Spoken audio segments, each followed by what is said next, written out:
Good morning, ladies and gentlemen. Hello, my name is Guillermo Henry. I'll be your moderator today for this awesome program.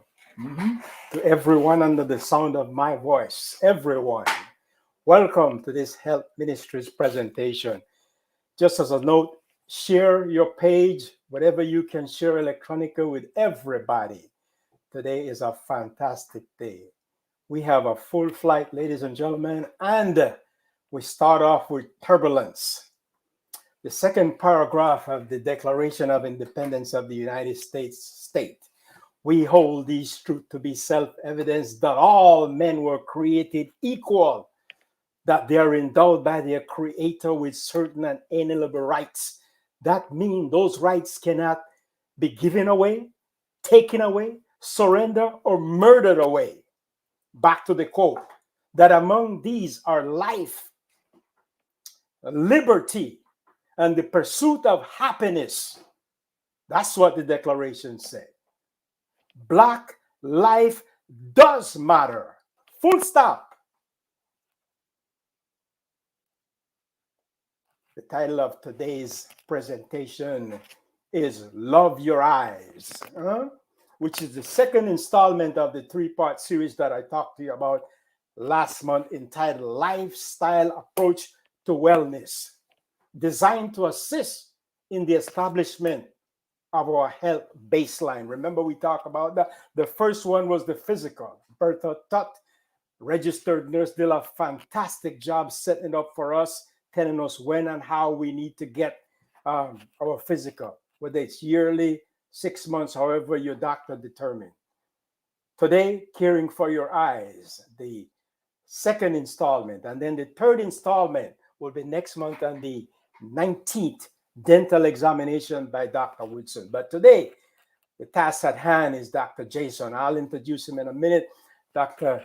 Wes Youngberg, on page 9 of his book, Hello, Healthy, he states, you must be the one in charge of your health. Your personal physician can't do it. Nobody can do it for you but you. Pray with us for God guidance during this. Our Father and our God, we come to you today, first thing, thanking you for life that you have blessed us with. We ask that you forgive us for our sins. And now, Lord, open our mind, massage our gray matter so we hear and understand the awesome presentation that Dr. Jason would give to us. And may when we leave here, we not just keep it to ourselves, but we share it. In Jesus' name we pray. Let everyone under the sound of my voice say amen. This presentation is sponsored by the Kansas Avenue Seventh-day Adventist Church in Riverside, California, under the excellent leadership of Dr. Ainsworth Keith Morris, Senior Pastor. He has two extraordinary assistants, Dr. Samuel Michael Jenkins Jr., Administrative Pastor. Now, every time I introduce them, I'll feature somebody. So last month was Pastor Morris. This month is Dr. Jackson, Administrative Pastor, one of the nicest person you will ever meet. Respectful. Oh, by the way, he's a good cook too. Pastor Ricketts says that Dr. Jenkins is a handful on the basketball court. Tremendous administrator. And the church, our church, is in the black. And I don't mean the color. All right? Pastor Edwin Martin Brockbride Jr. is the youth pastor. Next month, I will feature him, and you don't want to miss that. This program is produced by the Health Ministry Department, led by the Sister Nirma Usher and her extraordinary team. So remember now, coming up next month, on the 19th, is Mark Woodson, the dentist. He'll talk to us. I want to tell you that the theme, our theme, the church theme, for this year is pressing towards the mark. Philippians 3:14, with focus on evangelism with total membership involvement. That's what this program is about. Winning souls for Jesus Christ. Today, we welcome ordained elder, a member of the Kansas Avenue Seventh-day Adventist Church here in Riverside, Elder Dr. Jason Alberto Pennicook Sawyer, ophthalmologist, a black man. He and I will have a discussion, or he'll present specific about caring for your eyes, titled Love Your Eyes. Huh? Let me give you his bio and I'll get out his way. Dr. Jason Alberto Pennicook Sawyer was born in Costa Rica, raised on SDA campuses around the world, Riverside, Costa Rica, Mexico, to name a few. He met his wife and life partner, Dr. Ida Ines Pennicook, almost 15 years during medical school in Montemorelos.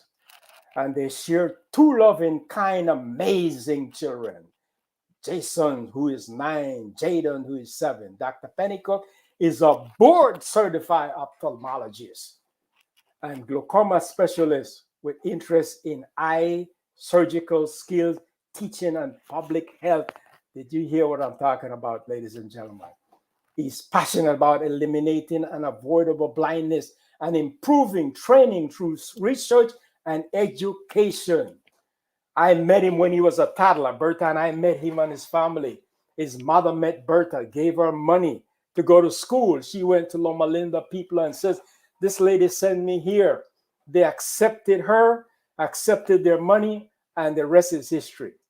Bertha worked for 23 years following that and retired just because Jason's mom was a good steward of what God blessed them with.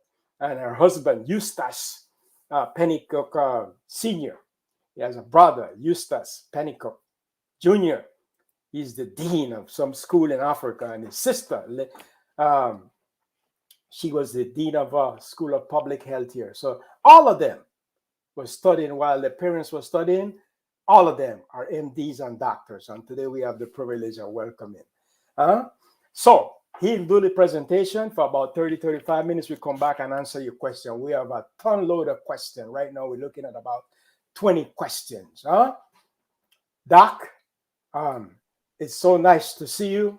You look like a black man because you're a black man, and we welcome you to Kansas Avenue Seventh-day Adventist Church. We're looking forward to this presentation today. Take it away, Doc. Be here. It's great to be here, and thank you for the wonderful presentation and introduction. Elder G, I'm copying that nickname now. I'm gonna start sharing my screen. Should come up now, so you guys can see my screen. Please let me know if you guys can see my screen.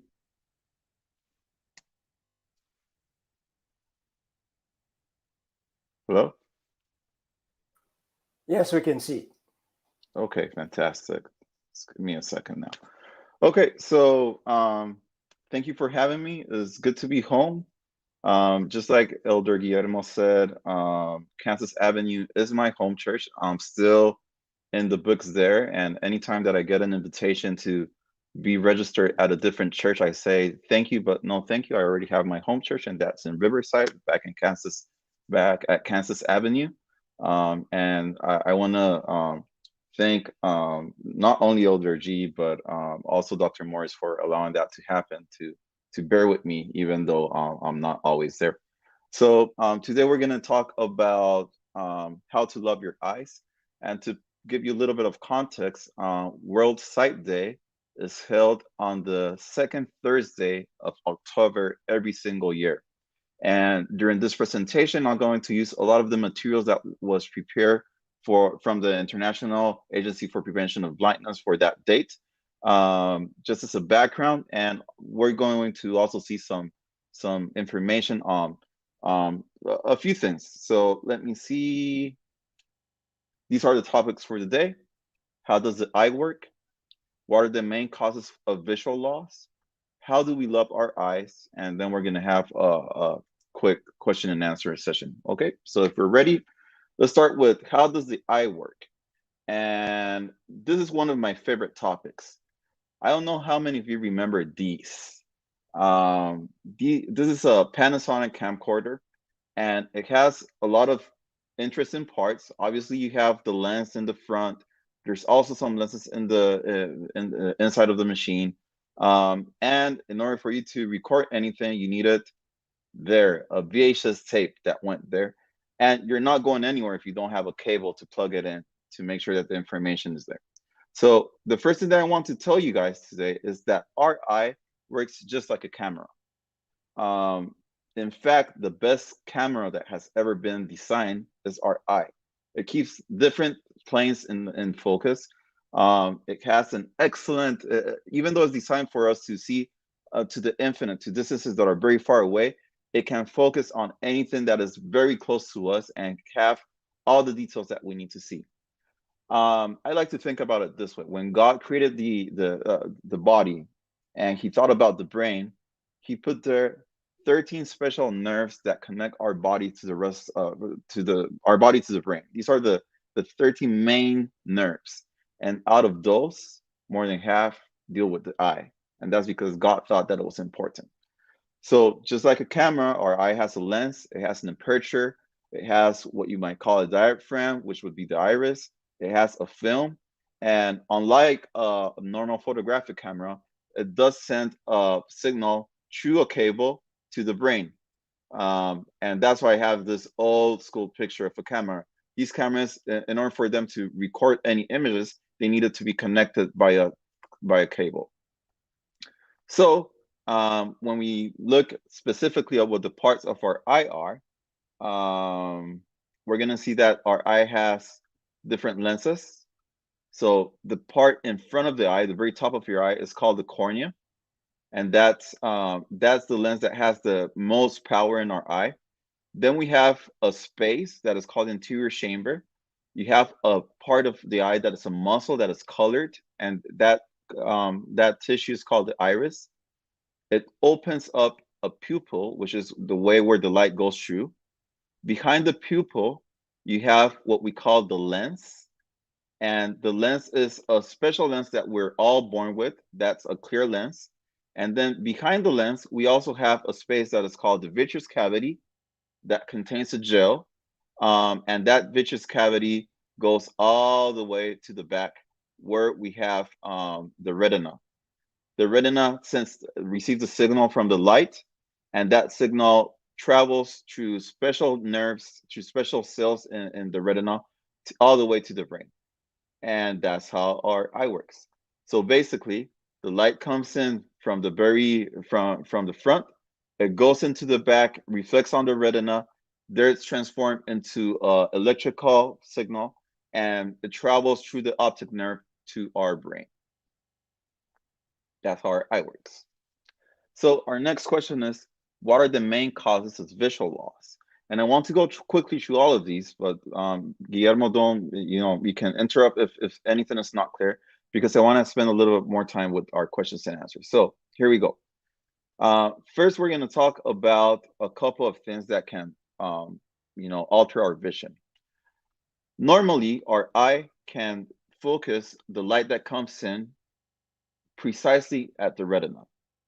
This is done through two things. One is the cornea that has a fixed power, and then the lens, the crystalline lens that we mentioned that was behind the iris, that has a dynamic power. The lens has the ability of changing its position and its shape, and that will allow it to shift the focus or the optic power of the visual system that is our eye. When the lens starts getting older, it starts to lose some of that flexibility. And as it loses the flexibility and becomes more rigid, then it cannot focus on things that are nearer to us.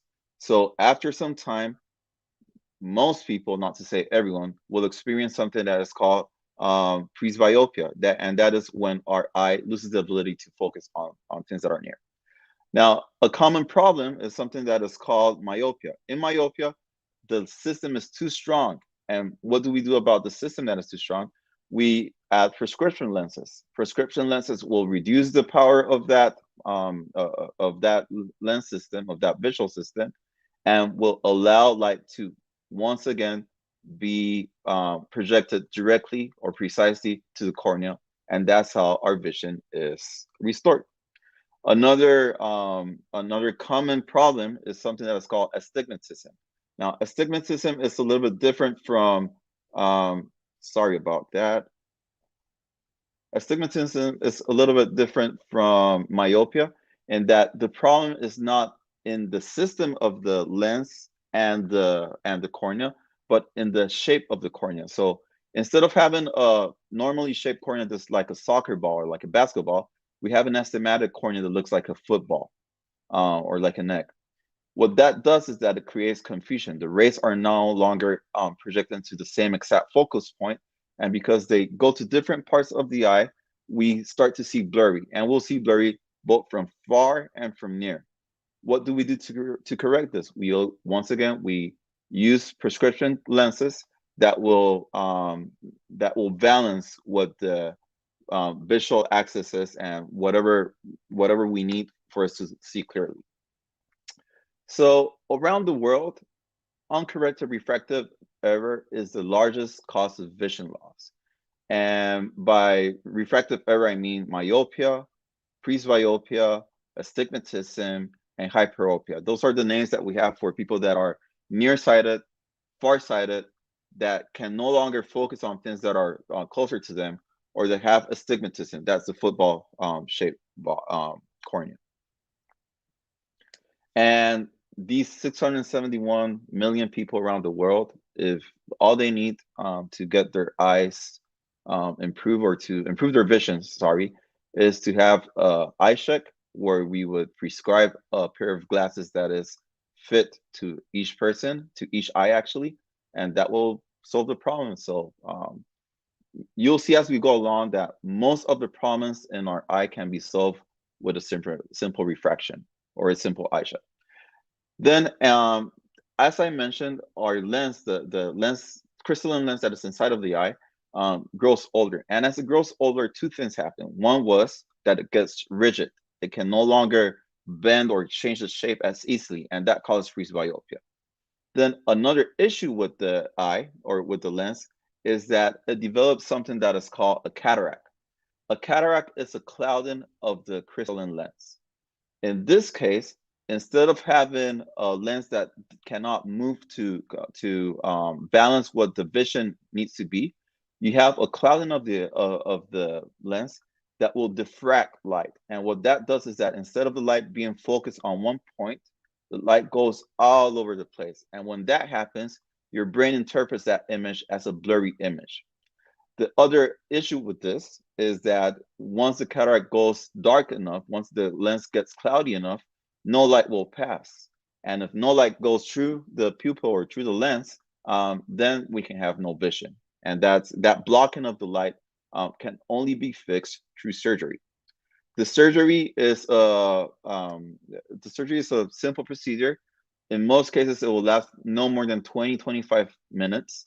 And it's a procedure that can effectively heal the patient from their visual loss if that's their only problem. Around the world, we have about 100 million people that suffer from cataracts. Out of these 100 million people that have cataracts with vision loss, 17 million are blind. 83 million have some sort of vision impairment. Vision impairment comes in very different ways. It's not only about seeing blurry. It can also mean that you cannot you lose your sensitivity to contrast, which means you can see black, you can see white, but whatever grayscale is in between, you won't be able to discern well. And that causes problems for people when, for instance, they're walking through a room and can't tell where the floor ends and where the wall begins. So cataracts affect about 100 million people around the world, and all that we need to be able to eliminate cataracts is a simple procedure. The surgery lasts about between 15 and 25 minutes, like I said. And in that surgery, what we do is that we remove the lens, the natural lens that is inside of the eye, and we replace it with an intraocular artificial lens. I'm going to skip one of the main reasons for blindness, and I'm going to talk about another one that is very important for us. Inside of our eyes, around the irises, liquid is produced to help keep the shape of the eye. This liquid goes behind the pupil, through the pupil, into the anterior chamber, and then exits at the corner of the cornea and the iris. When this corner has an obstruction, then liquid accumulates. And as the liquid accumulates, the pressure inside of the eye starts to increase. If enough pressure goes inside of the eye, different parts of the eye will start to suffer. And the tissue that is most sensitive to pressure inside of our eye is the optic nerve. So the optic nerve will get damaged because of an elevated intraocular pressure. And what the patient will experience is that they'll be able to see very clearly in, right in the center of their vision, but they'll lose vision field. So it becomes something of what we call tunnel vision. Now, the reason why I skipped to glaucoma instead of going to the third most common cause of blindness is because this is something that affects primarily, or it affects, I don't want to say that it affects primarily Black people, but if you're Black, no matter where you're from, you are at a higher risk of suffering from glaucoma, and you are less likely to have access to treatment so we can prevent glaucoma vision loss. We can't heal glaucoma. What we can do with glaucoma is to prevent it. As you'll see, glaucoma doesn't affect that many people around the world. It's only 7.8 million. It's only 3.6 million people that are blind if you look at the numbers. However, this is a cause of vision loss that is not repairable. Once you go blind because of glaucoma, you cannot recover your sight. And that's why it's so important. What can we do with glaucoma? So the main thing that we do with glaucoma is to do preventive checkups. When you come into the ophthalmologist or to into your eye care office, either the optometrist or the ophthalmologist or whoever is there will take your eye pressure, will measure it precisely, will take a look at your optic nerve, the nerve that connects the eye to the brain, and we'll see what probability you have of suffering for glaucoma. And if needed, we'll start treatment. This treatment is not meant for you to see better. This treatment is meant for you to not continue to lose your sight. So we've talked about refractive error, we've talked about cataract, we talked about glaucoma, and now we're going to talk about another disease that affects African Americans and Black people around the world particularly. As a result of diabetes, blood vessels that are inside of the eye suffer. First, you suffer of something that's called ischemia. There's a low quantity of oxygen going down to the tissues inside of the eye. After that happens, the eye responds by producing some signals that cause it to create blood vessels that are of very low quality. These blood vessels eventually leak, they bleed inside of the eye, and when they bleed inside of the eye, they can cause what we call a hemorrhagitis, which is this is when the cavity of the eye is filled with blood. They also call membranes that are, think about it like spider webs that are holding onto your retina and pulling it and detaching it from where it should be, and also some other problems. So diabetic retinopathy is another of the, it's a growing cause of vision loss. It's one of another important ways of how people are going to lose their sight. We know about 4.4 million people that are losing vision because of diabetic retinopathy around the world. Maybe about 1 million are blind. But this number is underestimated. Why is it underestimated? Because most people that suffer from diabetic retinopathy or from diabetes that don't have access to care so they can prevent the worst conditions or the worst part of the disease don't have access to healthcare. And because they don't have access to healthcare, we can never actually get them to count. So this number is probably a lot higher than it is. What do we do to prevent diabetic retinopathy? Well, it's basically lifestyle and treatment. You need treatment whenever we have signs of diabetic retinopathy within the eye, we need to treat that as quickly as possible with all the necessary tools. A common thing that happens is that a patient will receive the bad news that their eyes are being damaged by diabetes. They're told that they need either laser or to go on insulin or to receive injections inside of the eye. And instead of going for treatment, the patient will get depressed, will not come for healthcare. You'll lose the patient for 6-7 months. And once the patient comes back, it's most of the time it's too late for us to do anything about it. So what we want to do with diabetic retinopathy is, first of all, if we can avoid diabetes, then that's great. If you cannot avoid diabetes, then have a good control of your diabetic process. If even though you're trying to make, even though you're trying to work towards controlling your diabetes, you develop diabetic retinopathy, then there's at least 7 steps before you go blind. And at each one of those steps, there's something we can do, starting by lifestyle and treatment, starting by lifestyle, excuse me, then with treatment. But there's a lot that you can do so you don't go blind. And the message here is have your eyes checked and then do whatever it takes to protect your eyesight. Then I don't want to forget about the other causes of blindness or vision loss. Age-related macular degeneration is the third largest cause of vision loss. Um, the the reason this is the third largest cause of vision loss is because it affects mostly European and Caucasian communities, which have a lot more access to healthcare, which means that we measure it a lot more often. And also because the treatments for this are treatments that are very expensive and have to be done per life. So there's a lot of interest in having research for age-related macular degeneration.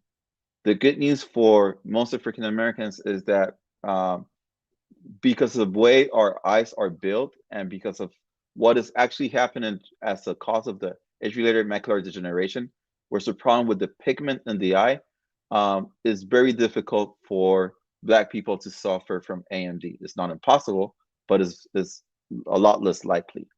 What do we do to prevent AMD? The same thing you do to prevent diabetes. You have a healthy lifestyle and avoid smoking and tobacco primarily.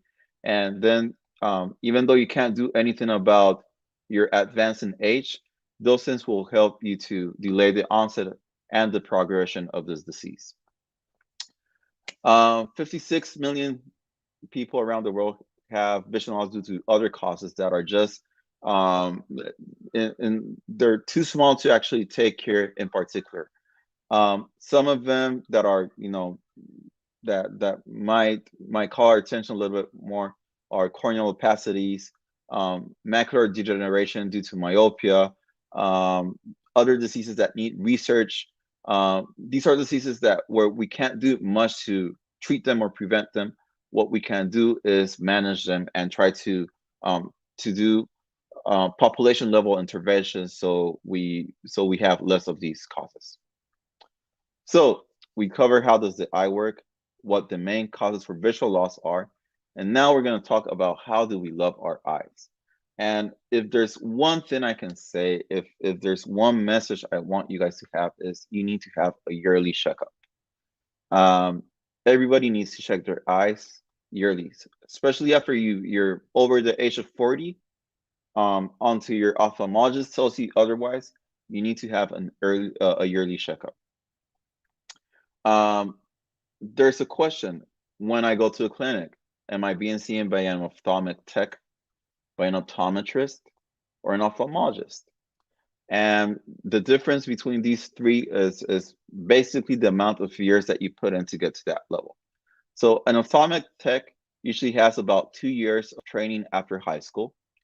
Optometrists will have between 5 and 7 years of training after high school. They go to optometry school and they spend 5 years studying the eye, lenses, and how you can improve the optic system of the eye. They don't do surgery and don't give treatments, but they are able to prescribe lenses and glasses. And some of them even do an internship or a residency for a year or two where they see additional patients and specialize in particular areas of optometry or the eye. And then you have an ophthalmologist who is a physician that goes through med school, does a 4-year residency program, and may also do between a 1 or 3-year additional subspecialty program that might specialize in glaucoma, in refractive error, or cornea, retina, or different, one of the 14 different specialties of the eye. I wanted to highlight Dr. Bath. who's in the lower right corner in your screens. She's an amazing ophthalmologist. She's actually the first African American woman with a medical patent to her name. She helped coin the name of global ophthalmology back in the 70s, and she was just an all-around legend. She invented a method to remove cataracts by laser, and that's her medical patent. And that's some of the contributions of, of of our community to the field of ophthalmology. So going back um, to the material from the IAPB, from the International Agency of Prevention of Blindness, these are the 4 P's to love your eyes. You prevent, protect, preserve, and prioritize. Prevent means things that we're going to talk a little bit later about those. Protect means that you have to make sure that you go to your you visit your doctor, that you make sure that children or people that are at risk have access to healthcare. Something that I haven't mentioned so far, but is very important to say, is that about 90% of vision loss can be either prevented or treated. That's what we call avoidable blindness, and 90% of it around the world can be prevented or treated. Excuse me. Then we have to preserve. The way we preserve our vision is, once again, through timely consultations, to making sure that we have access, and we prioritize. We make sure that we give enough importance to our eyes. I want to share with you 2 quick videos. Give me a second.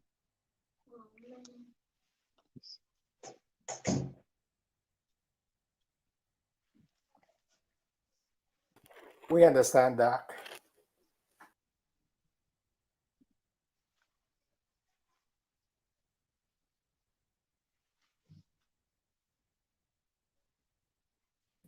You have sound? We don't have any sound. No sound? Hello? You guys were not able to hear that? No. Okay. I'm just gonna tell you what it is then. The 20-20-20 rule for your eyes is something that we use to reduce discomfort in the eyes. The way it works is that every 20 minutes you spend 20 seconds looking at something that is 20 feet or further away from you.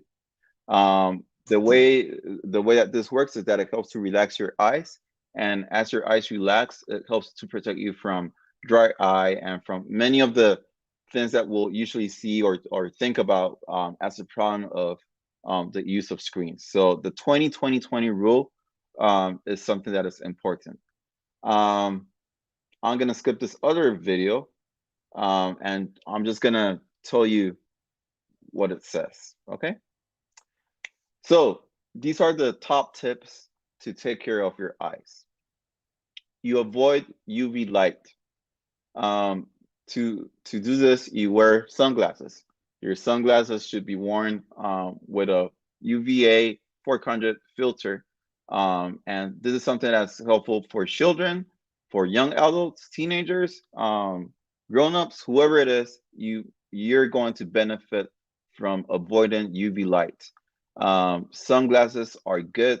We should all wear them. I have mine whenever I'm outside, outdoors. You should too. It helps you to prevent cataract. It helps you to prevent age-related macular disease. It helps you to prevent almost anything that has to do with the eye, with your vision. Healthy eating. Why healthy eating? Because you want to avoid. I'm gonna put healthy eating and exercise here. You want to avoid diabetes, and also the exercise and healthy eating will reduce the amount of oxidative stress in your eye, and oxidative stress in your eye will create those other diseases. Visual hygiene is the 20-20-20 rule we just spoke about, and avoiding tobacco and alcohol is obviously important. And you know, we need to share this information. Don't just stay with it. Maybe this sounds familiar to most of you, and it sounds familiar because as Seventh-day Adventists, we've seen this as the new start, the 8 laws of healthcare that we always listen to and adhere to, and we hopefully adhere to. New Start and the 8 remedies are an excellent way of preventing vision loss and preventing problems with your eyesight. So what is New Start? Nutrition. You need to eat correctly. A lot of fruits have plenty of antioxidants in your diet. And that goes from greeny leaves to things that are very colorful, like strawberries, blueberries. Make sure you have a balanced diet. Exercise. How much exercise do you need? You need to do about 50 minutes of medium to high intensity exercise every day. The intensity goes from person to person. So maybe walking around the corner is something that might be intense enough for you to benefit from the exercise. But whatever you do, start small and keep going. Water, drink enough water. It's been always said that we need about 8 glasses of water daily. There's better ways of calculating that, but if you're around 8 glasses of water, that you're doing enough. Whatever amount of water you're drinking, pure crystalline clear water will work. Sunlight. Sunlight is something that we need in order for us to create certain vitamins, and it's important to have the right amount of sunlight at the right times of the day. So we all know that we should avoid periods between around noon, 2 or 3 hours around noon, because those are the times where the UV radiation is the highest. But also, it's interesting that that same UV radiation in certain amounts will help us prevent some other diseases, like myopic progression in children. So sunlight needs to be handled. You need to wear protection, but also you can't avoid sunlight completely. Temperance, which means that you eat what you have to eat in the right amounts and you avoid completely what you shouldn't eat or consume. Pure air. We should all breathe deeply, spend time outdoors as well. Rest. There's so many benefits to daily rest and weekly rest. I know that I'm preaching to a choir, so I'm going to skip around this. Rest is important. Your eyes need rest. Not only your weekly Sabbath rest, not only your daily 8 hours of sleep, but also the 20-20-20 rule of resting your eyes whenever you're doing something that requires a high concentration or high focus activities. And finally, trust in God. Trust in God is basically the most important thing we can do on ourselves or for others. We many times we think that whatever other things we do are more important or more powerful than prayer or trust in God. And I just want to remind you that there's just power there, and we have access to a God that can help us not only make the right decisions, but actually help to protect us from the bad ones that we sometimes do. And now I think we're ready for our question and answer session. So, Elder G. All right, here we go. Can you hear me, Doc? I can hear you perfectly well. All right, the first question, awesome presentation out the block is, what impact does COVID-19 have on our eyes?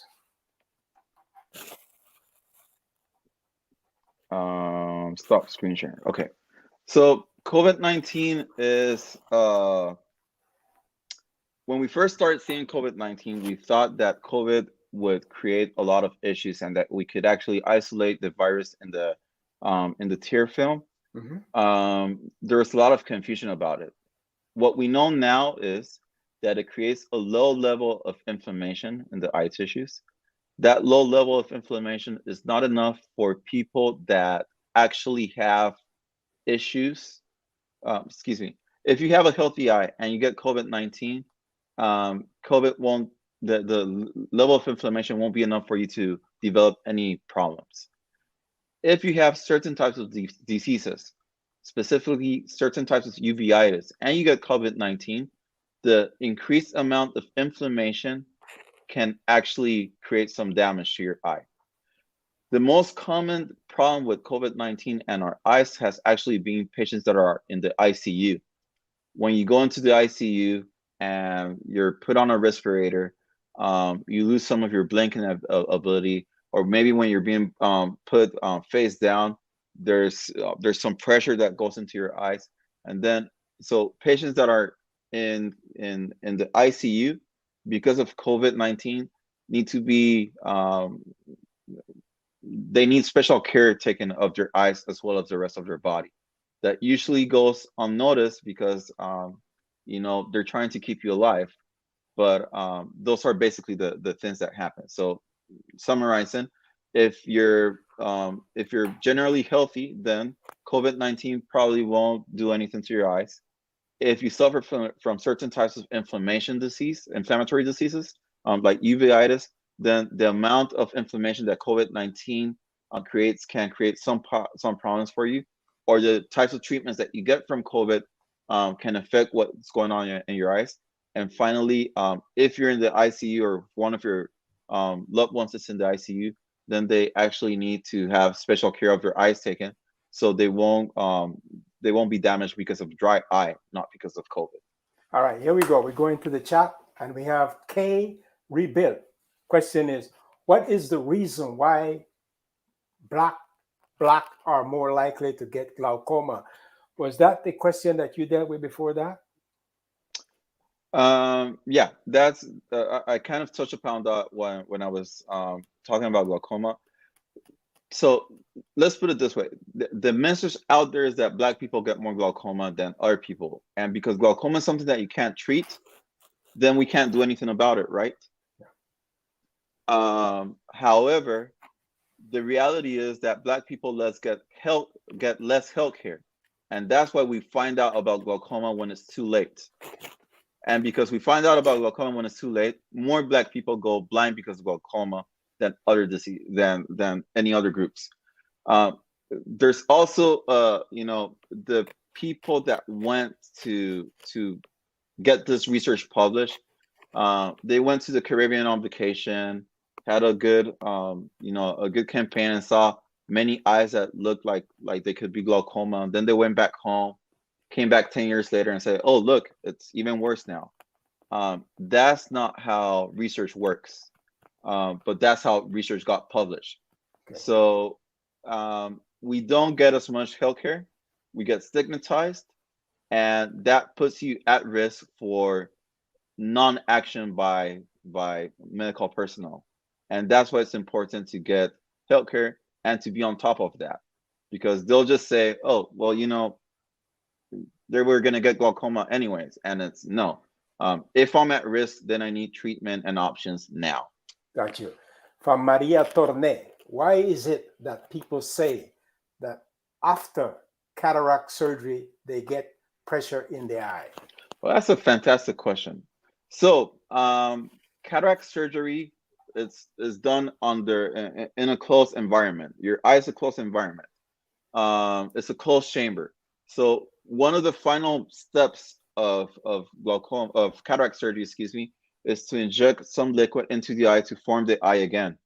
And that creates an increased pressure of the eye for the next 48 to 72 hours. That's normal. That's something that our eyes are prepared to handle. And it's important because that allows our the tissues to close. That's what we use many times. Instead of having to place sutures that will alter the shape of your cornea and reduce your eyesight in the long term, we can just increase the pressure to have the wounds close. A different issue that happens sometimes is that because of cataract, we can't really see what's going on in the back of the eye, and we can't see what your nerve looks like. So after we remove the cataract and we have a clear vision of your optic nerve, then we find that we have the glaucoma. The glaucoma was always there, but we couldn't actually see it because of a cataract, and the cataract surgery allows us to actually be able to see and see what's going on. Awesome, Doc. We have another question here. We have a lot of questions. What are the best eye drops for dry eye? There's no easy straight up answer for that. You do need to get a checkup, because when we have a dry eye, there's a lot of different things that are going on. There's about a 50-step algorithm to know what the main cause of your dry eye is, and then there's a specific action for each of those. So some people have dry eye because there's a lipid, there's a oily layer in our tear film that is not working well, and if that's the case, you need a special eye drop for that. Some people have a dry eye because the watery layer evaporates too quickly. You need a special eye drop for that one. Some people have dry eye because their mucus layer is not working out, and then you need a different eye drop for that. So I can't tell you what the main, the best one is. What's important here is that if you're just getting generic eye drops, you might not be getting all the benefits that you need. All right, Doc. Here we go, Doc. Yeah. K Rebuild says, what is a long-term outcome of brain surgery done due to tumor close to your eye that have affected your vision? Will the vision affected restore? Well, the brain and the eye work closely, and it's we've all heard from the time that we were children that brain cells grow very slowly, right? Mm-hmm. They might take 50 years to grow. Usually, once you have neural problems, you cannot restore that. What we are finding is that even though we can't restore the vision, we can learn to live with it, or we can have ways to adapt what happens. So I'll give you an example. Because of brain tumors, some patients lose half of their visual field. Mm-hmm. So let's say you lose both left halves of your visual field. You can only see about, I'm going to take advantage of what my son brought over from Pathfinders and do this. Yes. So you're losing about half your visual field there. And what we'll do is that we'll place mirrors or prisms to move that field that you still have available, so you don't have to crash into things and move. You won't get more, but you can have vision that's a lot more useful. For this, you need to consult with a low vision therapist or low vision specialist. Usually, these are optometrists that will focus on that area of their of training, and they can help a lot. There's not much we can do about the loss, but there's a lot that we can do with the whole way you live with it. Next question is, should we use cover at nights when we sleep? Eye cover.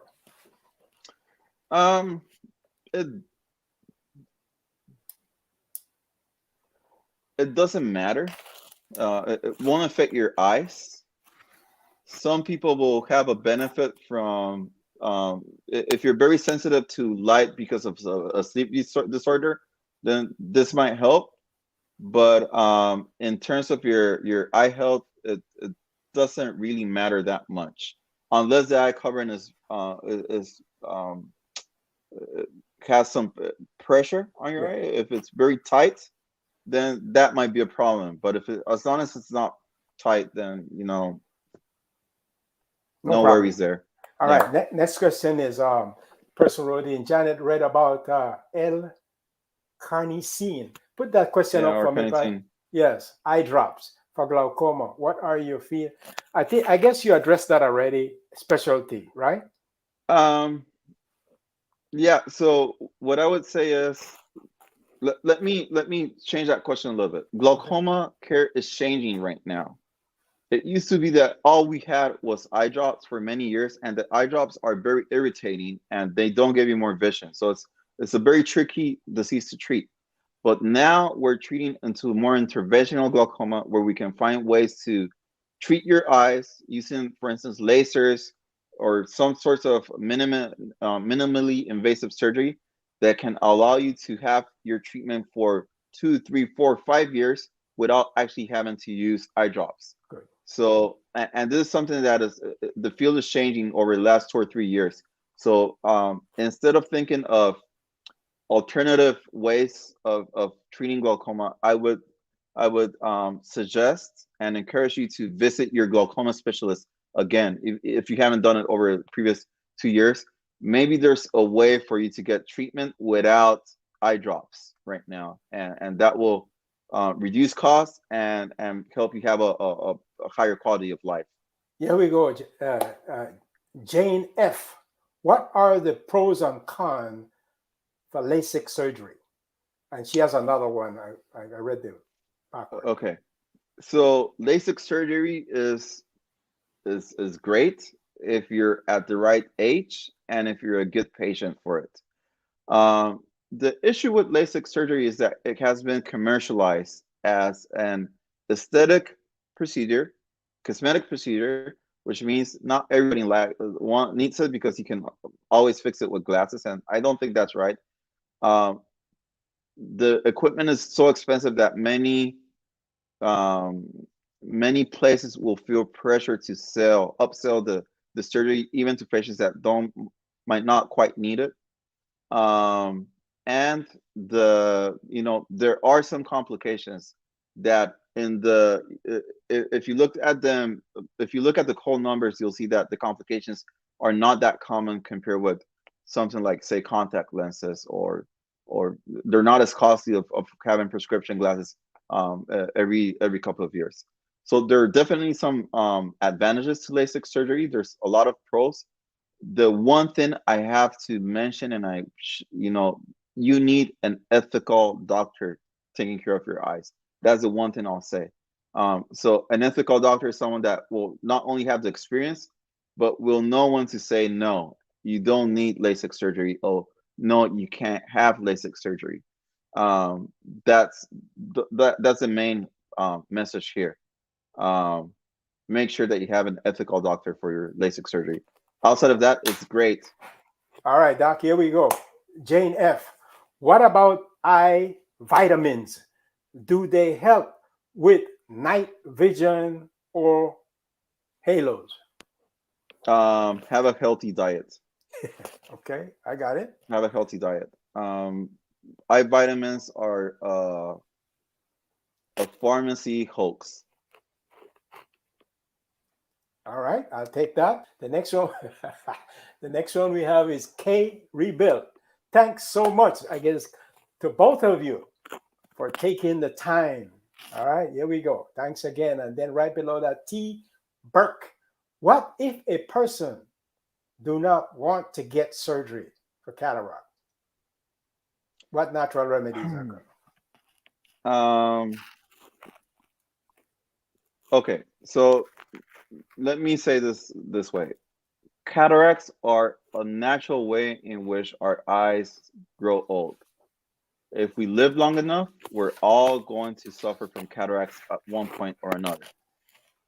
Out of all surgeries that are done around the world, cataract surgery is the most common surgery. It's one of the safest surgery, and is probably the surgery with the most satisfaction after your surgery.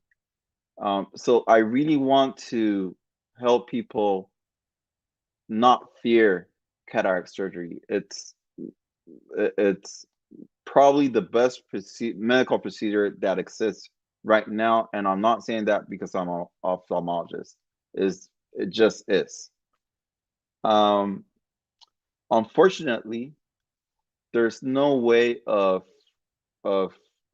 treating a cataract, um, neither by eye drops or pills or anything like that.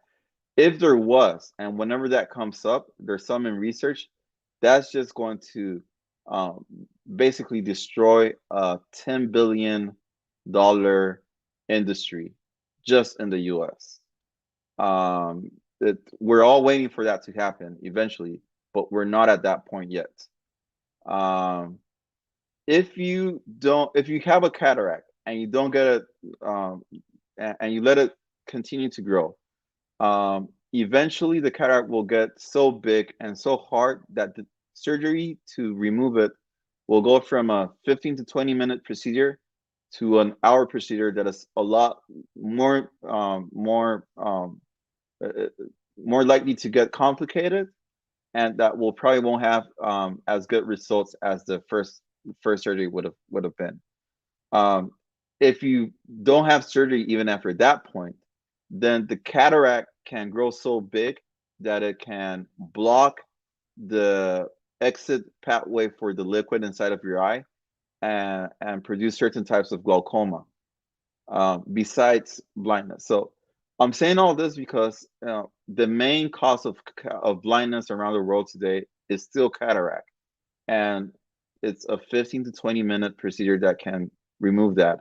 You have nothing to fear out of that surgery. It's the safest one around. All right, Doc. We got 2 more questions. Are you still there? You ready for it? Yep. Still Here here. we go. Does makeup affect our eyes? Ooh, nice question. Anything that you put near your eyes can affect your eyes. It will depend on the type of makeup and how you react to that makeup that you're wearing. You don't have to stop wearing makeup. You just have to find the right kind and make sure that it doesn't go inside of your eye, and have good hygiene habits of removing that makeup completely daily. What if I don't have medical insurance to do all of these things that you're talking about? Are there free clinics in states or countries or neighborhoods? So right in the Riverside area, I know that the Mexican consulate has a free clinic twice a month. Well, they do refraction and also do a basic eye check. And I know that that's not an in-house service, so they have to outsource it from somewhere else. And I know I'll try to get in touch with you, Guillermo. This is something that I forgot to do, to put you in contact with the person at Loma Linda University that manages the health promotion office at the Mexican consulate, and maybe they can share with you how to access eye care for people that have no resources. All right, Doc. We come to the end of your presentation on a Q&A. We don't have any more questions. Could you summarize for us and give us some takeaways? I have. I'm going to read one more question that is interesting. When do you know that you should have cataract surgery? Oh, I didn't see that one. So once your vision is once your quality of life is being affected by your vision, if you have a cataract, then that's the moment to have the surgery. Your doctor will help you to navigate that. But the main issue here is, as long as you can continue with your own activities, then you might not need it yet. Hey, Doc. Okay, so final word is, our eyes are wonderful, wonderful, wonderful machines. God really outdid himself with our eyes. Amen. And if you think about how we process information, most of it comes from our eyes. So we should really take care of them. The way we do that is by doing the things that we already know. You know, having a healthy lifestyle will help you to love your eyes, but also making sure that you take your time to visit an eye doctor at least once a year. Once you've had several checkups that are normal, your eye doctor will tell you, you know what, I don't need to see you for next 2 or 3 years. But knowing that, you know, making that first, going there for the first time is something that you should do. If you want to avoid gruffy, irritating eyes, then you have to let your eyes rest, drink a lot of water. If you want to avoid having diseases, you have to rest, eat correctly, stay healthy, and that will help in integrate your eyes into everything that you do. Final question there. No, there's no special protection from blue light in our devices. Not worth the money. Well, Doc, on behalf of the 3 awesome pastors that we have, our congregation at large, thank you for taking the time. Say hello to the family. Thanks for having me. Now, remember, you're a member of Kansas Seventh-day Adventist Church. And that's our home church. An ordained elder, an MD, an ophthalmologist, and a Black man at that. We're proud of you, Doc. Say hello to the family. Pura vida, mano. Look at that family. Oh, look at that. Oh, look at these kids. Wow. Amazing. Wow. Hey, Doc, put that picture back up there. Let me take a picture of it. Pastor Mac, I'll send you a picture, Elder. All right, okay, all right. Pastor Mac, are you there? Excuse me? Pastor Mac? Oh, Pastor Mac. Yes, sir, I'm still here. All right. Doc, we signing off. Thank you for managing us and keeping us out of trouble. Black life does matter. Done.